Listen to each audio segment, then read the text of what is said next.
السلام علیکم ورحمۃ اللہ وبرکاتہ۔ ناظرین، استقبال ہے فکر خبر اسٹوڈیو میں میں رضوان احمد ندوی، ملک اور عالمی اہم اور خاص خبروں کے ساتھ۔ تو ناظرین، اس وقت کئی ساری اہم خبریں ہیں جو آپ کے سامنے رکھنی ہیں، خاص کر غزہ کے کیا حالات ہیں وہ آپ کے سامنے رکھیں گے، اور اس کے ساتھ یہ ہندوستانی حالات کیا ہیں، اور پہلگام حملے کے بعد ہندوستانی جو حکومت ہے ان کی اس کی تیاری کس طریقے سے ہے، اور کیا ہو رہا ہے، کیا ہونے جا رہا ہے، جو خبریں سامنے آ رہی ہیں وہ آپ کے سامنے رکھیں گے۔ تو ناظرین، دیکھتے رہیے خبرنامہ۔ غزہ کے حالات کی اگر بات کریں تو کہنے کو شاید کچھ زیادہ نہیں ہے۔ ہر دن، ہر لمحہ غزہ کے لیے ایک نئی آزمائش سے کم نہیں ہے۔ آپ کے سامنے صرف ہم یہ کر سکتے ہیں کہ ہر دن کے اموات کے اعداد و شمار دوہرا دیں۔ آج بھی 38 فلسطینی شہید ہو گئے ہیں، اور یہ کوئی انوکھا دن نہیں ہے، یہ کوئی نئی بات نہیں ہے۔ یہی کچھ کل بھی تھا، پرسوں بھی، اور شاید کل بھی یہی ہو۔ مگر صرف امید جو ہے وہ صرف اللہ کی ذات پر ہے کہ ان کے حالات بدلیں گے۔ مگر شاید یہ آزمائش صرف فلسطینیوں کے لیے نہیں ہے، ہمارے ضمیر کے لیے بھی ایک آزمائش ہے۔ سوال یہ ہے کہ کیا ہم اب بھی مسئلہ فلسطین پر اپنی چھوٹی چھوٹی کوششیں جو ہے وہ جاری رکھے ہوئے ہیں یا نہیں، یا ہم صرف افسوس اور مذمت کے لفظوں میں پناہ لے چکے ہیں۔ آج غزہ پر اسرائیلی مکمل ناکہ بندی کو 60 دن مکمل ہو چکے ہیں۔ خوراک، دوا، پانی، ہر چیز پر پابندی ہے۔ بچوں کی ہڈیوں سے گوشت اتر رہا ہے۔ یونیسیف اور انروا کے مطابق 65,000 سے زائد بچے موت کے دہانے پر ہیں، جو اسپتالوں میں غذا کی کمی کے سبب زندگی کی آخری سانسیں گن رہے ہیں۔ لوگ جو کچھ بھی کھانے کو مل جائے اسے پیٹ بھرنے کے لیے مجبوراً قبول کر رہے ہیں۔ دوسری طرف فلسطینیوں سے ہمدردی کے جرم میں امریکہ اور برطانیہ یمن پر بمباری کر رہے ہیں۔ صرف مارچ سے اب تک امریکہ یمن پر 1000 سے زائد حملے کر چکا ہے۔ وہاں بھی درجنوں شہری جاں بحق ہو چکے ہیں اور سینکڑوں زخمی ہیں۔ اور مقبوضہ مغربی کنارے کی بات کریں تو وہاں بھی ظلم و ستم جاری ہے۔ گرفتاریاں، گھروں کی مسماری اور خوف کی فضا، وہاں کا یہی ماحول ہے۔ افسوس کی بات یہ ہے کہ دنیا خاموش تماشائی بنی ہوئی ہے۔ عرب حکمران ہو یا مغربی انسانی حقوق کے علمبردار ہوں، سب نے صرف مذمتی بیانات کو اپنی ذمہ داری سمجھ رکھا ہے۔ یہی وہ دنیا ہے جو ہولوکاسٹ کے قصے پر آج تک آنسو بہاتی ہے، مگر ہزاروں فلسطینی بچوں کے رشتے لہو پر ان کا ضمیر نہیں جاگتا۔ ہماری ذمہ داری ہے کہ ہم خاموش نہ رہیں، ہم صرف مظلوموں کے جنازے نہ گنیں بلکہ ان کے لیے آواز بنیں۔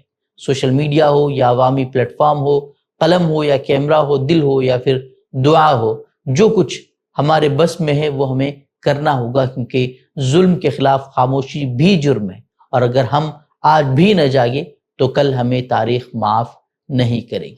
تو ناظرین، ہم بڑھتے ہیں ملکی خبروں کی طرف۔ 30 اپریل 2025 بدھ کے روز، یعنی کہ آج کا دن، مسلمانوں کی سب سے بڑی نمائندہ تنظیم all India Muslim personal law board نے وقف ترمیمی قانون 2025 کے خلاف اپنی ناراضگی کے اظہار کے لیے وقف بچاؤ مہم کے تحت ایک اہم علامتی احتجاج 32 گل تحریک منانے کا اعلان کیا ہے۔ اس تحریک کے تحت آج رات 9 بجے سے 9:15 بجے تک تمام مسلمان مرد و خواتین سے اپیل کی گئی ہے کہ وہ اپنے گھروں، دکانوں، فیکٹریوں اور دفاتر کی تمام لائٹس بند کر دیں اور اس پرامن علامتی احتجاج میں شریک ہوں۔ اس 15 منٹ کے دوران ملت اسلامیہ سے گزارش کی گئی ہے کہ وہ باوضو ہو کر 2 رکعت نماز ادا کریں اور اللہ تعالیٰ سے خصوصی دعا کریں کہ یہ سیاہ قانون واپس لیا جائے اور مسلمانوں کے دینی و اجتماعی مفادات کا تحفظ ہو۔ بورڈ نے واضح کیا ہے کہ یہ احتجاجی قدم وقف قانون کے خلاف جاری جدوجہد کا ایک جز ہے، نہ کہ مکمل حل ہے۔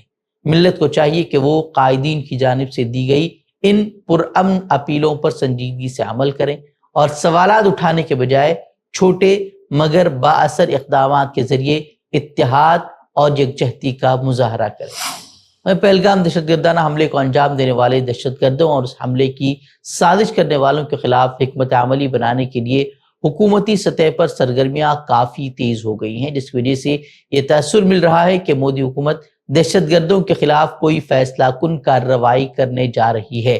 امکان یہ بھی ظاہر کیا جا رہا ہے کہ سرکار پاکستان کے خلاف فوجی کارروائی پر بھی غور کر رہی ہے۔ اسی وجہ سے حکومتی سطح پر اتنی میٹنگیں جو ہیں وہ ہو رہی ہیں۔ میٹنگوں پر میٹنگیں کرنے کے بعد یہ نتیجہ نکلا ہے کہ حکومت کی جانب سے تینوں افواج کو کسی بھی طرح کی کارروائی کی کھلی چھوٹ دے دی گئی ہے۔ جی ہاں، وہیں پاکستان نے بدھ کے روز دعویٰ کیا ہے کہ اس کے پاس معتبر انٹیلیجنس ہے کہ ہندوستان اگلے 24 سے 36 گھنٹوں میں اس کے خلاف